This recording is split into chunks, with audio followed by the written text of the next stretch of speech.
अस्सलाम वालेकुम दोस्तों, कैसे हैं आप? उम्मीद है आप खैरियत से होंगे। पिंकी की गिरफ्तारी ने सिंध में जरदारी सिस्टम की कबर खोद दी है। पूरा सिंध का निजाम हिलकर रह गया है एक गिरफ्तारी के बाद।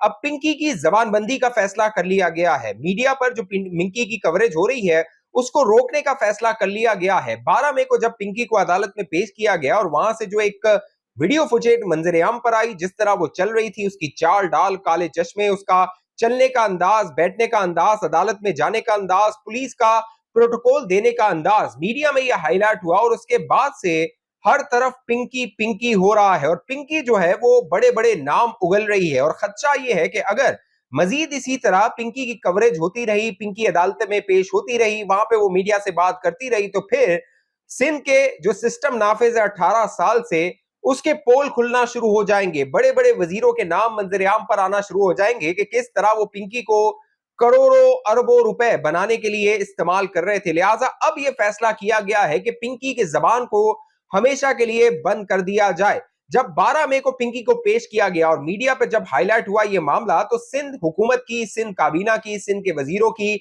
दौड़े लगी। हरकत में वो आए, पुलिस के खिलाफ एक्शन किया गया। लेकिन दोस्तों, अंदरूने खाना जराए ये बताते हैं कि पुलिस कतन नहीं चाहती थी कि जो पिंकी है उसकी तहवील पुलिस को दी जाए। जब 12 तारीख को अदालत में पिंकी की पेशी हुई और उस समाअत के बाद जो जज साहब थे उन्होंने पिंकी का रिमांड नहीं दिया, तो जरा ये दावा करते हैं कि ये जो रिमांड न देने वाला फैसला था ये पुलिस के कहने पर किया गया था। मुबैना तौर पर पुलिस ने अदालत के अंदर ये दरख्वास्त की थी कि हमें पिंकी की तहवील नहीं चाहिए। अगर पिंकी की तहवील हमें दी गई तो ये हमारे गले की हड्डी बन जाएगी, हमारे लिए मुसीबत बन जाएगी, हमारी जान पर पिंकी आ जाएगी। और दोस्तों, हुआ क्या? हुआ ये कि जब मीडिया ने इसको हाईलाइट किया तो अगले दिन सिंध हुकूमत की दौड़े लगी, क्योंकि पहले मंसूबा ये बनाया गया था कि पिंकी को जेल कस्टडी कर दिया जाएगा, वहां पे कुछ दिन ये मामला चलेगा और उसके बाद पिंकी जमानत लेगी और बाहर आ जाएगी और पुराना जो निजाम चल रहा था, सिस्टम चल रहा था, वो उसी तरह चलते रहेगा। लेकिन जब मीडिया पे शोर हुआ तो अगले दिन पिंकी का रिमांड दे दिया गया और अब रिमांड पर रिमांड दिया जा रहा है। लेकिन अब जो सिंध हुकूमत ने फैसला किया है पिंकी की जबान बंद करने का, उसके बाद शायद पिंकी अब मीडिया पर आपको नजर ना आए, पिंकी की झलक आपको नजर ना आए, क्योंकि गुज़िश्ता दिनों पिंकी ने जो एक बयान दिया था, पिंकी ने बाकायदा अदालत में पेश होते हुए कहा कि उस पर दबाव डाला जा रहा है कि बनीगाला में जो एक बंदा है उसका नाम लिया जाए। आमतौर पे इमरान खान के हवाले से ये बातें की जाती थी कि वो कोकीन का इस्तेमाल करते हैं। हालांकि इमरान खान को 3 साल जेल में हो गए हैं। इस दौरान कतन ये खबर सामने नहीं आई। राना सनाउल्लाह ने भी इसका एतराफ किया था कि हमारी जो कह लीजिए ख्याल था वो गलतफहमी थी कि इमरान खान कोकीन का इस्तेमाल करता है। लिहाजा पिंकी ने जब ये बयान दिया कि मुझे कहा जा रहा है, दबाव डाला जा रहा है कि बनीगाला में किसी शख्स का नाम लिया जाए, तो सोशल मीडिया पे जो तहरीके इंसाफ के सपोर्टर्स थे, एक्टिविस्ट थे, उन्होंने ये बातें करना शुरू कर दी कि शायद इस पिंकी वाले मामले को भी इमरान खान से जोड़ दिया जाएगा। लेकिन हुआ कुछ यूं कि जब मुतवातर पिंकी की अदालतों में पेशी हुई तो गुज़िश्ता रोज पिंकी ने राजा परवेज अशरफ का नाम ले लिया। अब वो राजा साहब कह रही थी, राजा जी कह रही थी, उनका इशारा राजा परवेज अशरफ की जानिब था या किसी और राजा की जानिब था, लेकिन पिंकी ने वहां पर अपने राजा साहब करके कुछ कहा और इसका जो कह लीजिए इसको कवर था, यानी पिंकी की आवाज मीडिया तक ना पहुंचे, समझ ना आए कि पिंकी किसका नाम ले रही है, वहां पे पुलिस वालों ने शोर मचाना शुरू कर दिया। क्या हुआ ये देखिए।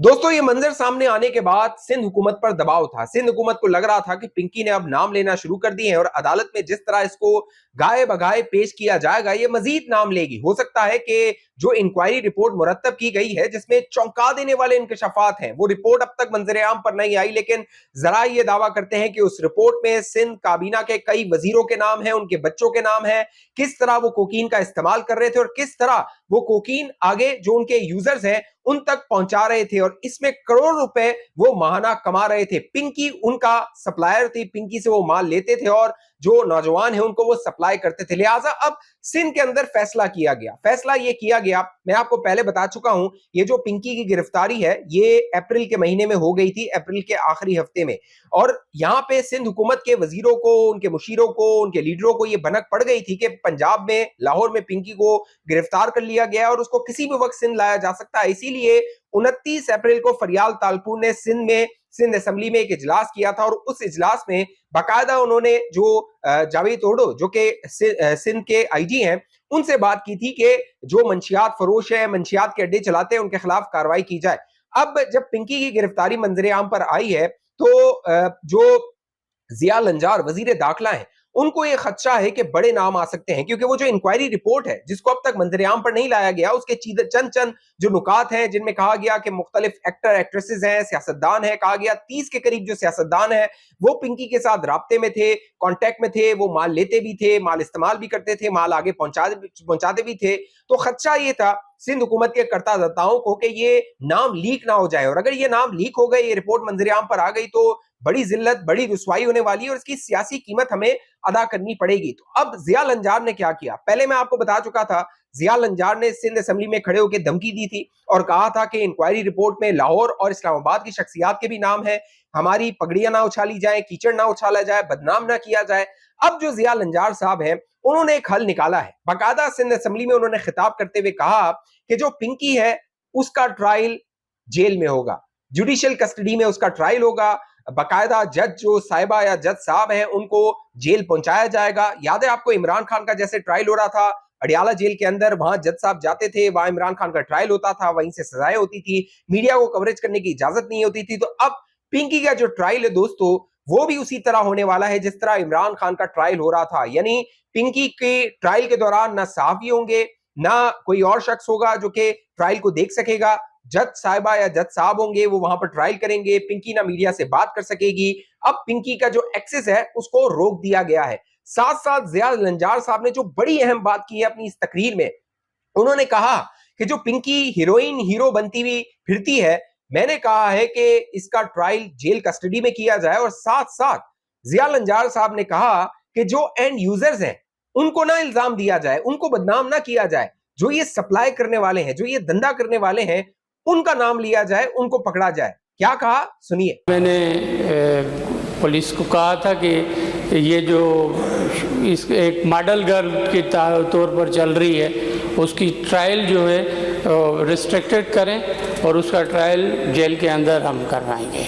वो जो हमारे पास कोर्ट्स हैं जेल में, हम उसको में इसका ट्रायल करवा रहे हैं और अल्हम्दुलिल्लाह सेशन जज ने उसकी इजाज़त दे दी है, तो उसका ट्रायल वहाँ होगा। और ये जो मीडिया में वो हीरो बनी फिर रही थी या हीरोइन बनी फिर रही थी वो चीज़ें, और इन ऐसे लोगों को आप डिस्कस करना भी अच्छी बात नहीं है। इनके खिलाफ हाँ ये पूछें कि उसके खिलाफ कार्रवाई क्या हो रही है, उसके एंड यूज़र को ना पकड़ें बल्कि उनको जो ये जहर फैला रहे हैं उनको पकड़ने की जरूरत, उनको जाहिर करने की जरूरत है। जिया लंजार साहब जो गुफ्तगू कर रहे हैं उससे तो वाजे हो रहा है कि सिंध हुकूमत और सिंध की वजारत दाखिला दबाव में है। जिस तरह का पुलिस का किरदार था, सिंध हुकूमत पीपल्स पार्टी दबाव में है, और ये जो सिंध का निजाम है उसको पिंकी ने की गिरफ्तारी ने हिला के रखा हुआ है। लेकिन इस सब के पीछे 28वीं तरमीम को जोड़ा जा रहा है। 28वीं तरमीम जिसके बारे में कहा जा रहा है कि बड़ी बड़ी आइन में तब्दीलियां की जाने वाली हैं। जो सिंध है उसका बड़ा एक शेयर, जो जरदारी सिस्टम यहाँ पे नाफिज था 18वीं तरमीम के बाद,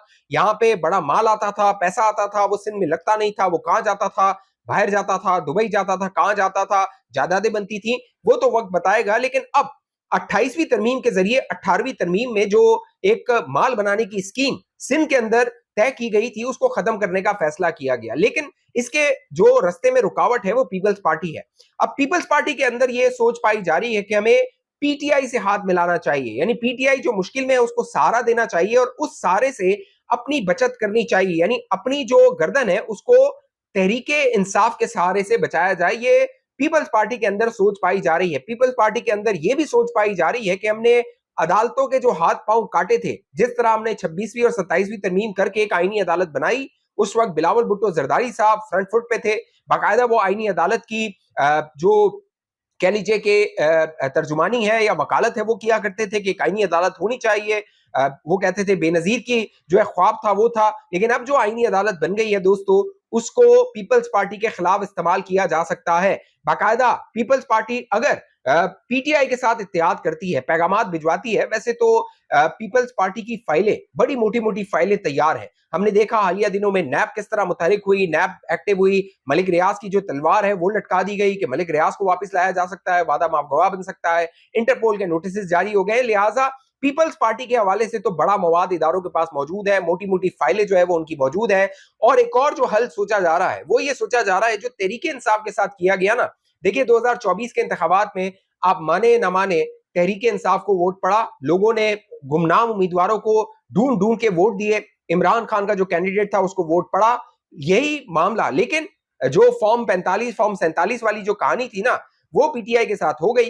लिहाजा अब यही निजाम जो है वो पीपल्स पार्टी के साथ किया जा सकता है, यानी सिंध से पीपल्स पार्टी को फॉर्म 45 47 वाली एक बार फिर गेम करके फारिग किया जा सकता है। ये भी कार्ड्स पर है एस्टेब्लिशमेंट के। लिहाजा पीपल्स पार्टी को मालूम है अगर हमने ये किया तो हमारे साथ ये हो सकता है। लिहाजा पीपल्स पार्टी उस हद तक नहीं जाएगी, वो सिर्फ इदारों को ब्लैकमेल करने, दबाव डालने की हद तक तहरीक इंसाफ के साथ मुलाकातें कर सकती है, गर्मजोशी दिखा सकती है, उनका जो दर्द दुख है वो बांट सकती है और एस्टेब्लिशमेंट को यह पैगाम दे सकती है कि हम देखिए हमारे पास एक और ऑप्शन भी है। लेकिन उसका तोड़ जो रियासत है उसके पास मौजूद है और उसका तोड़ आईनी अदालत में है। मैंने बताया ना कि बिलावल भुट्टो जरदारी वकालत करते थे आईनी अदालत की और यही आईनी अदालत बिलावल भुट्टो के गले का फंदा बन सकती है। कैसे बन सकती है?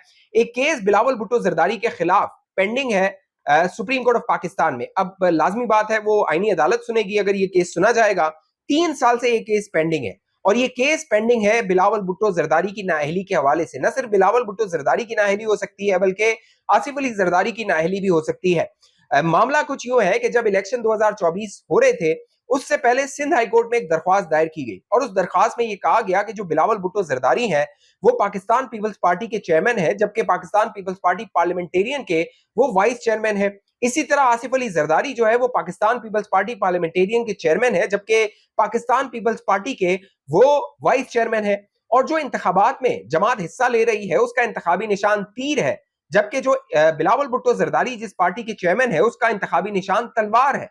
लिहाजा एक शख्स 2 पार्टी का मेंबर है और वो जिस पार्टी का सरबराह है यानी बिलावल भुट्टो जरदारी जिस पार्टी के सरबराह है उसका निशान जो है वो तलवार है, लेकिन वो इंतखाब लड़ रहे हैं तीर के निशान पे। लिहाजा बिलावल भुट्टो जरदारी को नाअहल कर दिया जाए। क्यों? क्योंकि इलेक्शन एक्ट जो है उसकी शिक 215 और 203 के तहत एक शख्स 2 पार्टी का मेंबर नहीं हो सकता, यानी एक शख्स 2 पार्टी की रुकनियत नहीं रख सकता। और बिलावल भुट्टो जरदारी और आसिफ अली जरदारी ने यानी कि उन्होंने 2 पार्टीज की जो कह लीजिए ओहदा है वो रखा हुआ है, वो 2 पार्टीज के मेंबर है और वो एक से इंतखाब लड़ते हैं, दूसरी की जो सरबराही है वो अपने पास रखते हैं। लिहाजा बिलावल भुट्टो जरदारी के खिलाफ ये केस 3 साल से पेंडिंग है। न सिर्फ ये लाहौर हाई कोर्ट पे पेंडिंग है, सुप्रीम कोर्ट पे पेंडिंग है, इलेक्शन कमीशन ऑफ पाकिस्तान में भी पेंडिंग है। तो इससे आप समझ सकते हैं दोस्तों हमारे रियासती इदारों के पास कौन से कार्ड्स हैं पीपल्स पार्टी को राजी करने के लिए, पीपल्स पार्टी को अपनी डिमांड पर लाने के लिए। तो बजाय लग रहा है जो 28वीं तरमीम पास करवानी है जिसमें एनएफसी अवार्ड जो है उसका शेयर कट लगाना है, डिफेंस एक्सपेंडिचर जो है उसको सूबों से लेना है, फिर पॉपुलेशन आबादी के हवाले से, तालीम के हवाले से, फिर जो दीगर मामलात हैं उनके हवाले से, जो मिनरल्स और कह लीजिए माइंस है उसका जो महकमा है वो विफाक को देना है।